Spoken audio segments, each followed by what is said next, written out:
हे नारद जी महाराज, ये मेरे दोनों बेटे हैं। बड़े वाले का नाम वैराग्य है, छोटे वाले का नाम ज्ञान है। ज्ञान किसे कहते हैं? जानना। वैराग्य कहते हैं मानना। ज्ञान है सिद्धांत, वैराग्य है व्यवहार।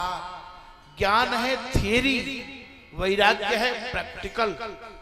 हम दुनिया में बहुत कुछ जानते हैं लेकिन एक भी मानते नहीं। ज्ञान का मतलब है बहुत जानना, लेकिन वैराग्य का मतलब है जीवन में उसको उतारना।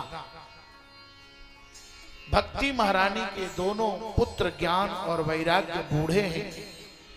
देवर्षि नारद से भक्ति ने पूछा, महाराज ये कलयुग कब से आ गया?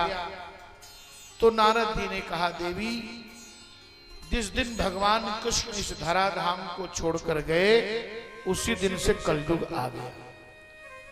भगवान कृष्ण को गए लगभग 5800 वर्ष हो गया। कलयुग की आयु कितनी है? 4,32,000 वर्ष। अभी बीता कितना है? लगभग 5500 वर्ष। अभी 5500 वर्ष बीता है तो ये हालत है। अभी तो कलयुग का ये सतयुग चल रहा है, अभी पालने में पड़ रहा है, अभी बच्चा है कलयुग, तो ये हालत है। और जब कलयुग जवान होगा तो भगवान जाने क्या होगा।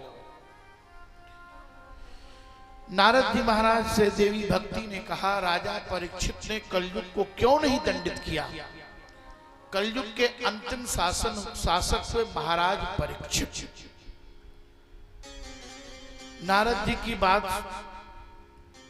भक्ति की बात सुनकर नारद जी ने कहा कि राजा परीक्षित को जब पता चला कि कलयुग हमारे राज्य में आ गया है तो कलयुग को मारने के लिए दौड़े और कलयुग चरणों में गिर पड़ा।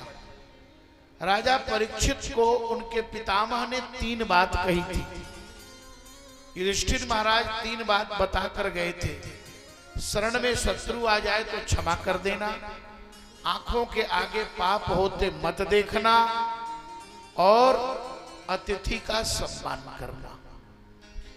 राजा परीक्षित के राज्य में 3 चीजें निःशुल्क मिलती थी। क्या? शिक्षा, चिकित्सा और न्याय।